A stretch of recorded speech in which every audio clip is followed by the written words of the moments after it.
በታሪካዊው የሰላሌ ምድር በፍቼ ከተማ በአጭር ጊዜ ውስጥ ለብዙዎች የነፍስ ማረፊያ የሆነ አንድ ቅዱስ ስፍራ አለ።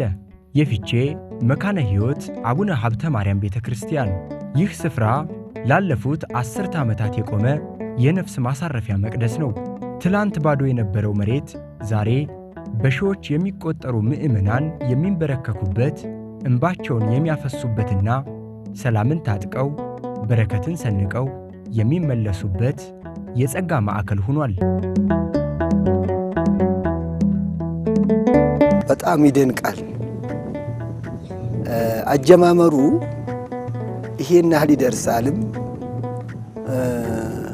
እዚህ ላይ ይደርሳል ተብሎ አልነበረም። የተወሰነ ነገር ነው። በአካባቢው ብዙ መናፍቃን ቸርች ሰርተው በዚህ አካባቢ ልክ በዚህ እንግዲህ እኛ ሀገር ወደ ላይ ነው። በዚህ ስናልፍ እዚህ አካባቢ ቤተክርስቲያን የለም። አለታ ማርያም ታች ናት። ኪዳነ ምሕረት እዛ ውስጥ ነው። ጊዮርጊስ ወዳ ነው። በዚህ አካባቢ ከዚህ ደግሞ የ2 ሰዓት መንገድ ወይ 3 ሰዓት መንገድ ነው ታቦት የምታገኝ መቅደስ ቤተክርስቲያን ሩቅ ነው ያለ። እዚህ አካባቢ ልክ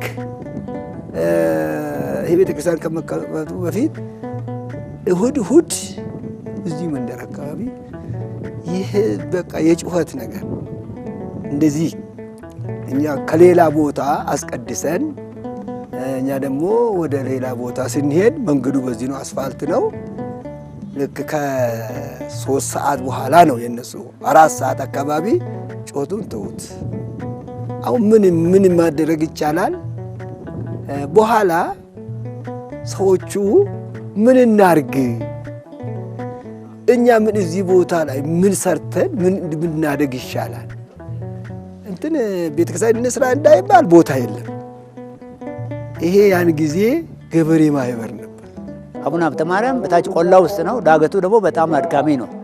ቤተክርስቲያን ደግሞ መሳለም ያለበት ትላልቅ ሰዎች፣ ሽማግሌዎች፣ ነፍሰ ጡሮች እነዚህ ናቸው። አቡነ ሀብተ ማርያም ደግሞ በፍቱንነቱ በረዳኢነቱ በጣም ይታወቃል። ስለዚህ ህዝብ እዛ ስለተቸገረ እዚህ ቦታ ላይ ይሄን ቤተክርስቲያን መመስረት አለብን ተብሎ ማህበረሰቡ ነው ይሄን ቤተክርስቲያን እዚህ ቦታ እንትን እንዲል የተደረገው። ሌላው አሁን አንተ ሰው ትውልድ መውለድ ብቻ አይደለም፣ ትውልድን መቅረጽ አለበት። ትውልድ መማር አለበት፣ ማወቅ አለበት። አባቶች ምን ይላሉ መሰለህ? የሰው ልጅ ካልተማረ አያውቅ፣ ካላወቀ አይጸድቅ። ሰው ለመጽደቅ የጽድቅን መንገድ ማግኘት መቻል አለበት። የጽድቅ መንገድ ደግሞ የሚገኘው ከእንደዚህ አይነት ቦታዎች፣ እንደዚህ አይነት አድባራት ሲመሰረቱ እለት በእለት በሚደረገው ትምህርትና ሰርጾ በሚገባ ስራ ነው። ከብትም ሙሉበት የሚታረስ የእርሻ ቦታ፣ በጋ ደግሞ ልጆች መጫወቻ ነው። ልጆች በአብዛኛው እዚህ ይውላሉ። ይሄን ህንጻ ቤተክርስቲያን እዛ ልንጀምር የቻልንበት ዋናው ምክንያት በከተማ ብዙ አብያተ ክርስቲያናቶች አሉ፣ ግን ከኛ ከዚህ ሰፈር ራቅ ያሉ ናቸው። ራቅ ያሉ ስለመሆናቸው እንደመሆናቸው መጠን ልጆቻችን በአብዛኛው እዛ እያዘወተሩ አልነበረም። ሌሎች የሃይማኖት ተቋማት ደግሞ አሉ እዚህ። እነዚህ ልጆች የነዛን መዝሙር እየሰሙ ማታ ገብቶ ማንጎራጎር ጀመሩ። ልጆቻችንን ልንቀማ ነውና ምን ማድረግ ይሻላል? በምንድነው ልናስመልጥ የምንችለው? በምንድነው ልናቆያቸው የምንችለው? ከጥንት የመጣ የአባቶቻቸውን አያቶቻቸውን ሃይማኖት ይዘው መቀጠል የሚችሉበት በማለት ከተወሰነ ሰው ልጆች ጋር ሆነን ተወያየን። ቤተክርስቲያን እንደሚያስፈልገን ይሄንን ለመከላከል ከመግባባት ደረስን ማለት ነው። ምክንያቱም ቤተክርስቲያን ያላደገ ልጅ በቤተክርስቲያን ስርዓት ያላደገ ልጅ አንዲሲፕሊንድ ነው፣ ስነ ምግባር የጎደለው ነው የሚሆነውና ልጆቻችንን ለማትረፍ ሲባል ይሄን ቤተክርስቲያን እንሰራ ጊዜያዊ ኮሚቴ አዋቅረን ተንቀሳቀስን። መሬቱ ገበሬ እጅ ነው ያለው። እጃችን ላይ መሬት የለም፣ ሀብት የለም። ምን ማድረግ አለብን? ሰዎችን ጠርተን ማነጋገር ገንዘብ አለው ገንዘብ እንዲሰጠን በእንጨት ነው እንጨት ያለው እንጨት እንዲሰጠን ሌላው መስማር እንዲገዛልን ሁሉንም በማስተባበር አንድ እናት እቺ መቃኞ ቤት ያረፈችውን ቦታ በነፃ ሰጠችን። መጀመሪያ እቺ ቤተክርስቲያን እዚህ ስትቋቋም እኛ በጣም ነው ደስ ያለን። ለምን መሰለ ቆላ እየወረርን ነበር። ደካሞች እንደኔ አሁን እድሜያቸው ገፋ ያለ ሰዎች እዛ መውረር ስለማይችሉ ይሄንን ቤተክርስቲያን እዚህ ሲሰራልን በጣም ደስ አለን። ይህ ቤተክርስቲያን 2007 ግንቦት 6 ቀን መሰረተ ድንጋይ ተጥሎ መሰረተ ድንጋይ በብፁዕ አባታችን በአቡነ ቀውስጦስ እና በእግዚአብሔር መልካም ፈቃድ መሰረተ ድንጋይ ተጥሎ ታቦተ ጽላተ ኪዳኑ ታቦተ ሕጉ ከገባ ጀምሮ እስካሁን ድረስ በከተማው ላሉ ምእመናን ሰፊ አገልግሎት እያበረከተ ያለ ቤተክርስቲያን ነው።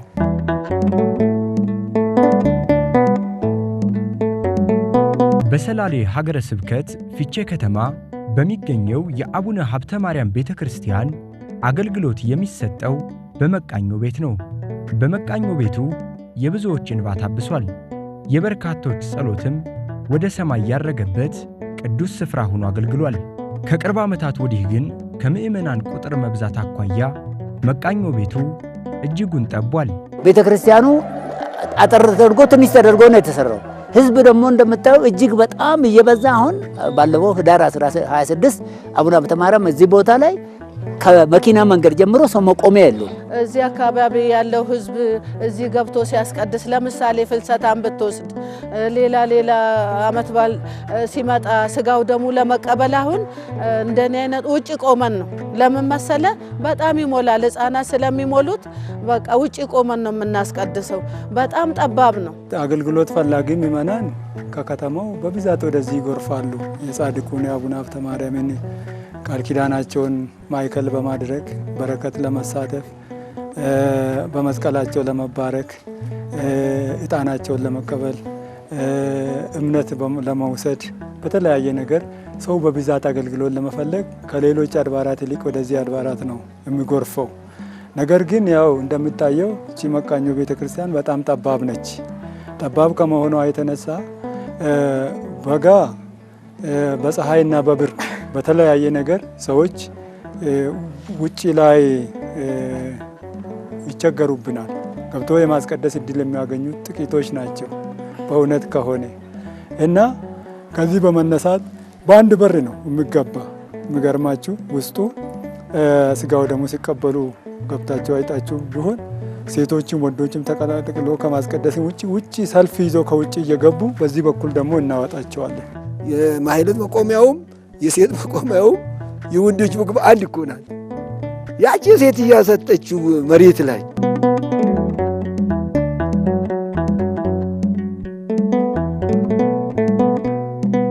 መቃኞ ቤቱ ምዕመናኑን ማስተናገድ ሲከብደው ከ4 ዓመት በፊት የፊቼ ኦርቶዶክሳውያን ሰብሰብ ብለው መከሩ። ምክክራቸውም አንድ ዓላማ ነበረው፣ ዘመን ተሻጋሪ የሆነ ታላቅ ህንፃ ቤተክርስቲያን መገንባት።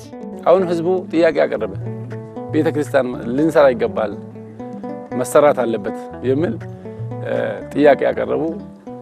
ያኔ ጊዜያዊ ኮሚቴ ነበር፣ ወደ ቋሚ ኮሚቴ ተቀየረና ይሄንን ህንፃ ቤተክርስቲያን አንድ ወንድማችን ከአዲስ አበባ በነፃ ዲዛይኑ ሰርቶ ሰጠን።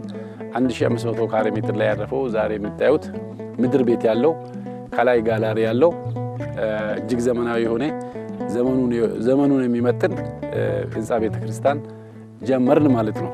በእርግጥ ሰላሌ ሀገራችን ወይም ዞናችን የክርስቲያን ሀገር ነው። ሌሎች እምነቶች ምሩም የክርስቲያን የአቡነ ተክለ ሃይማኖት ሀገር ነው። የሰማዕቱ አቡነ ጴጥሮስ ሀገር ነው። ዘመንን የመጠነ ህንፃ መገንባት አለብን በሚል ተነሳን። ይሄ ህንፃ ቤተክርስቲያን ሲጀመርልን በጣም ነው ደስ ያለን።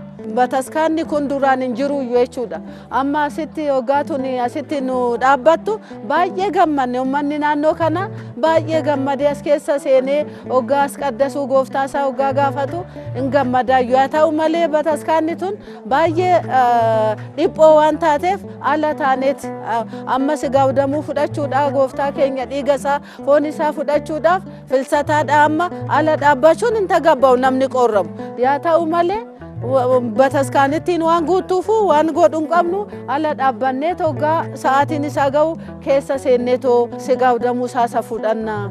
Bataskaanni kun asitti dhaabbachuun isaa baay'ee nu gammachiiseera.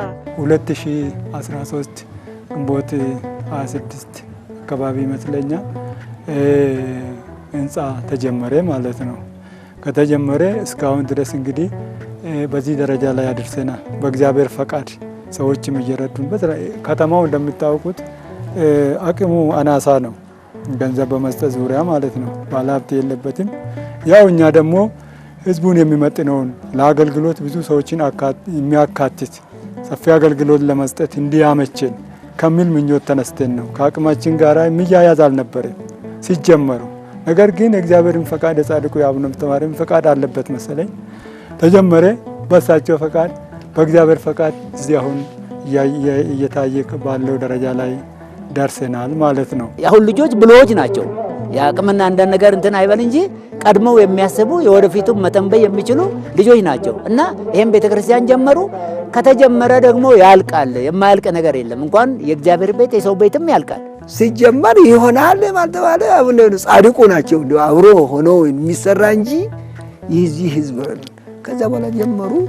እግዚአብሔር ባርካቸው ይሄንን እዚህ አድርሰው አሁን እኛ ሳይሆን አሁን እኔ ደስ የሚለኝ ያ መጀመሪያ እንደነበረ ሲመለከተው ያን ጊዜቺ ማሳ ላይ ሲሰራ ያሉ ሰዎችና ዛሬ ያሉት ምእመናን ከየትም ተሰብስበው ሀብትዬ እያሉ ይሄንን የመሰለ ተጀምሮ እዚህ ደርሷል። እዚህ ታች የነበረ ጊዜ እንደው ወደዚህ መምጣት ያስፈራል ነበር።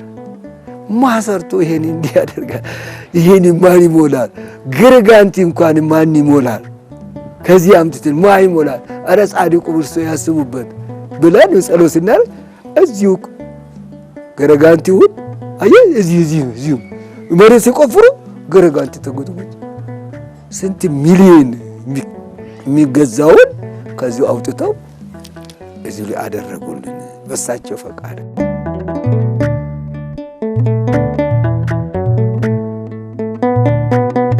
በሰላሌ ሀገረ ስብከት ፊቼ ከተማ የአቡነ ሀብተ ማርያም ሕንፃ ቤተ ክርስቲያን ግዙፍ የሚባል ነው።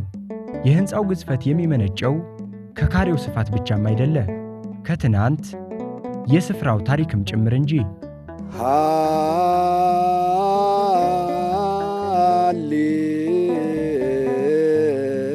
ሃሌሉያ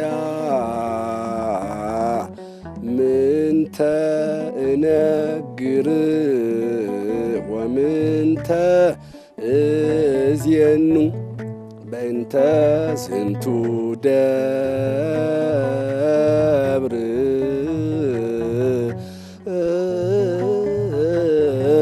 ስማደረ ልዑል ሀብተ ማርያም ምስለ ማርያም ድንግል። ይሄ አባባል ያሬዳዊ አባባል ነው። በቅዱስ ያሬድ የተነገረ ነው። መጽሐፈ ድጓ በተባለው ከአምስቱ ጸዋተ ዜማዎች በአንዱ የተነገረ ነው። ጥልቅ የሆነ መንፈሳዊ መልእክት ያለበት ነው። ምን ይላል ቅዱስ ያሬድ?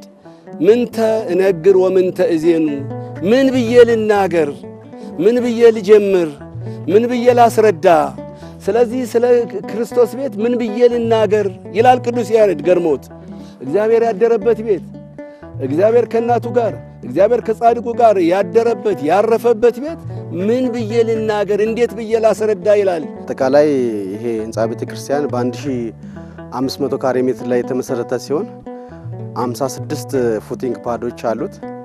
ከላይ ደግሞ አጠቃላይ 82 ኮሎኖች ያሉት ህንፃ ቤተ ክርስቲያን ነው። እጅግ ግዙፍና ትልቅ ስትራክቸር ነው። ባለ 5 ዶም ነው። አንደኛው ረጅሙ ዶም 39 ሜትር ላይ የሚጠናቀቅ ነው እና የአንዱ ፓድ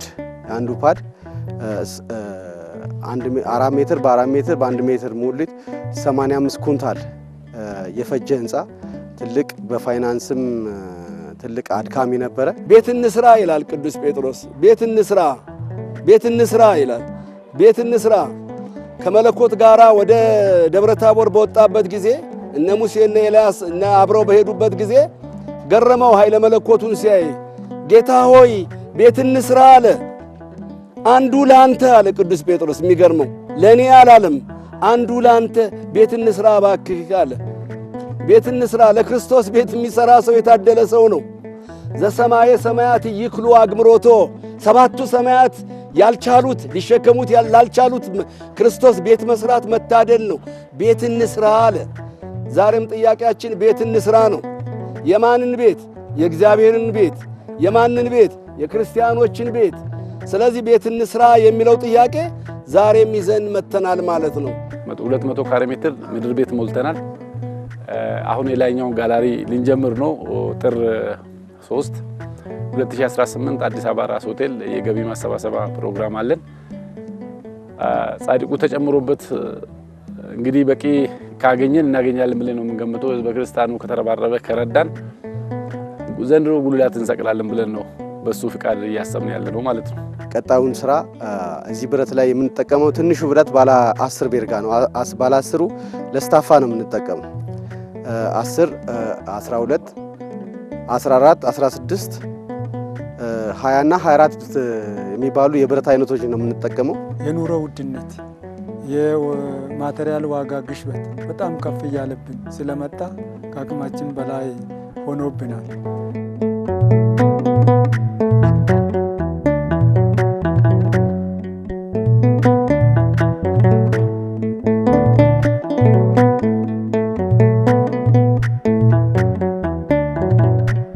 በሰላሌ ምድር ፍቼ ከተማ የምናስተውለው ግዙፍ ሕንፃ ቤተ ክርስቲያን ግንባታው በርካታ ሥራዎች ይቀሩታል።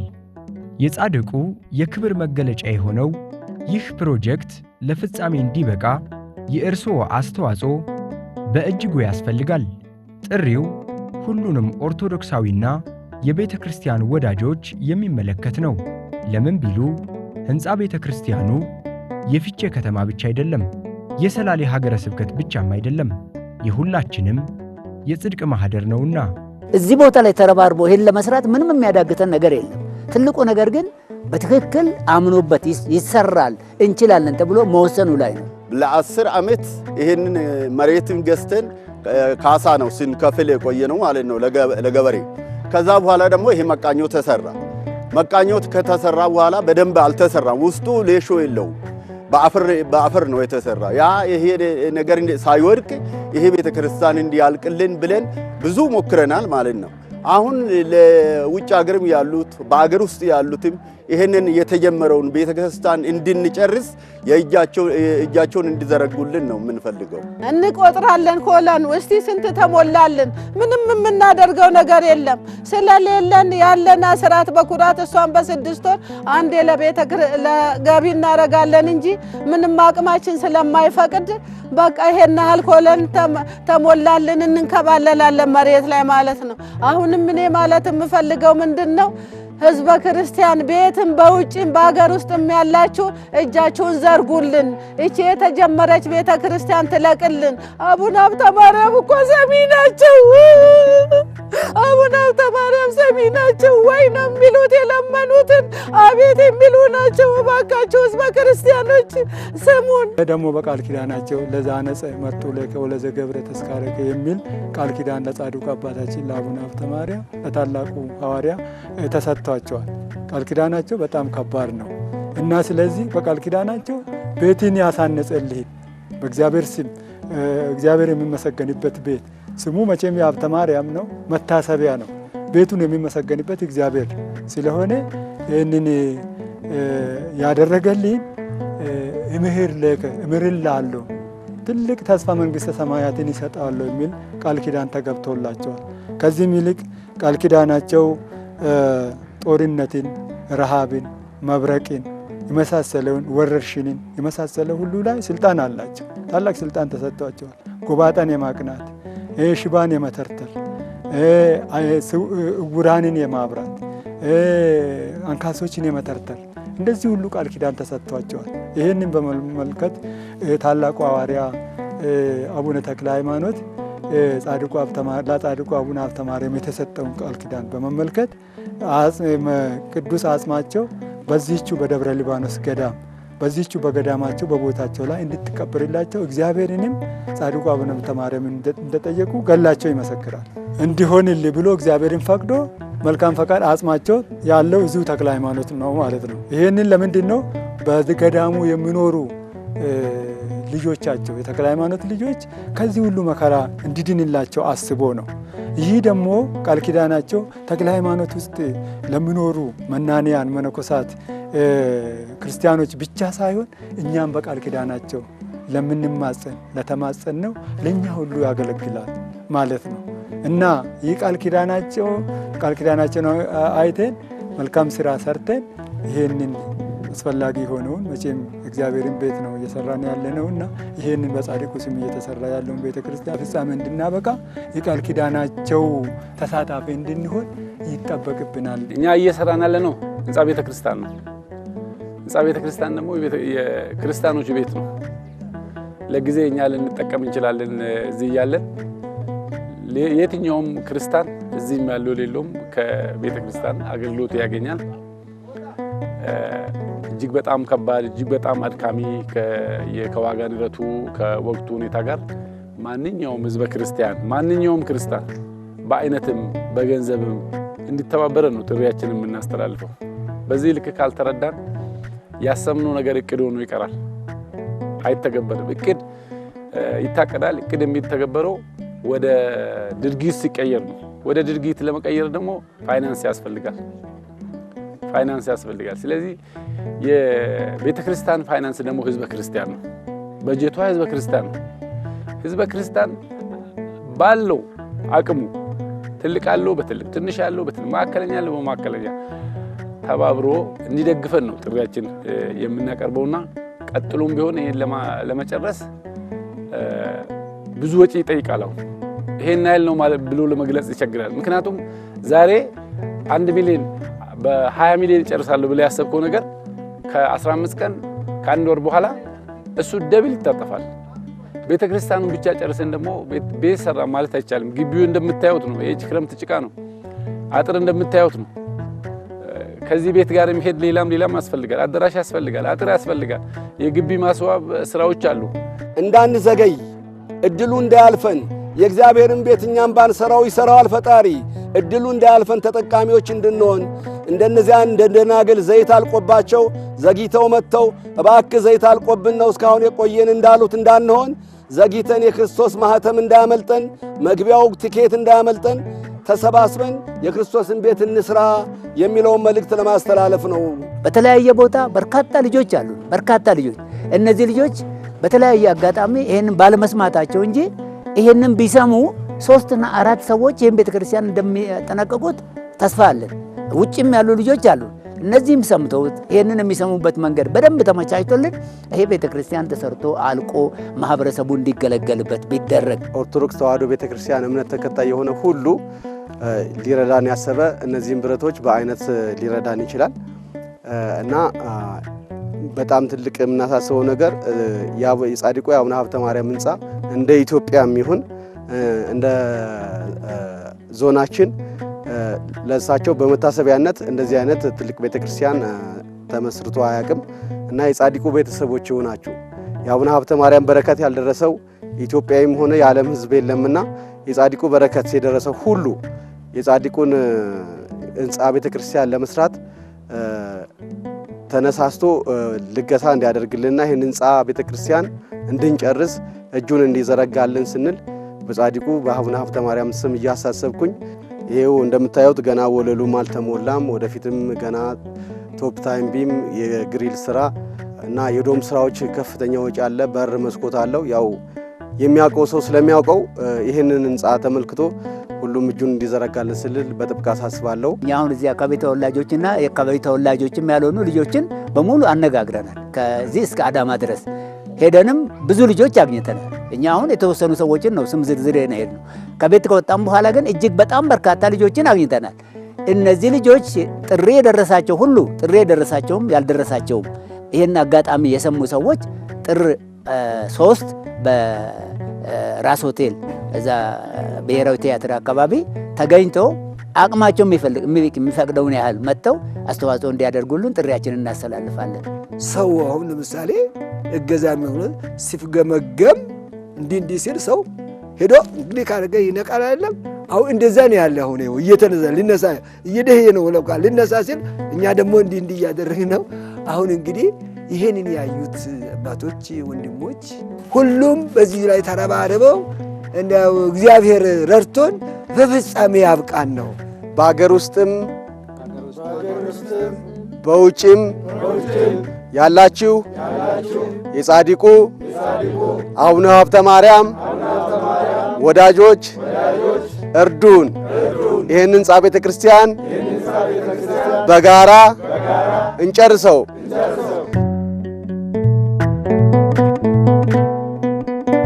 የጻድቁ አቡነ ሀብተ ማርያም ሕንፃ ቤተ ክርስቲያን እንዲጠናቀቅ የቀረበው ይህ ጥሪ የሁላችንንም ልብ ያንኳኳል። እኛ ቤተ መቅደሱን ስንሰራ ቤተ መቅደሱ እኛን ይሰራናል።